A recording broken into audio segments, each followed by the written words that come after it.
দর্শক, বহু প্রতীক্ষার পরে আবার দেখছি আমাদের সেই বিখ্যাত ফুটবল মাঠে।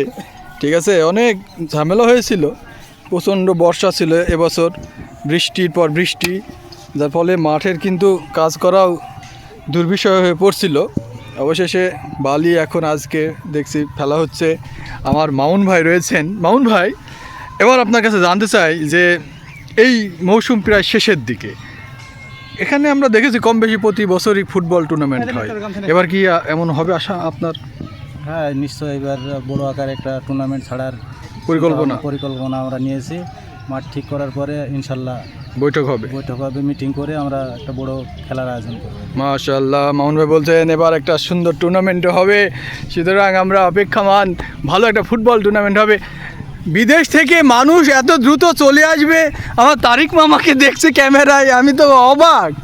আমার তারিক মামা ছিল সিঙ্গাপুরে, এখানে চলে আসলো কিভাবে, আমি তো এই কল্পনা করতে পারছি না। যা হোক,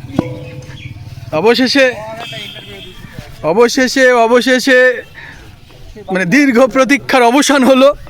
রনি, এই মাঠ ভরাট এই এত লেন্দি হলো কেন? কি তোমার ব্যক্তিগত মতামত দাও। ঠিক আছে, এ কি হলো এটা বলো একটু আমাদের। কি ভয় পাচ্ছ কথা বলতে নাকি? না না, বলুন স্যার, একটু বলুন দর্শককে। আমাদের এই মাঠ ছাড়ার একটাই, আমাদের মাঠে খেলা ছাড়বো টুর্নামেন্ট। আর কাল বাদ নাইজেরিয়া আসছে। কোথায় আসবে? নাইজেরিয়ার খেলা এই মাঠে আমাদের দেখতে পাবেন কাল বাদ। সত্যি নাকি? নাইজেরিয়ার কোন খেলোয়াড় আপনাদের সাথে খেলবে? অবশ্যই।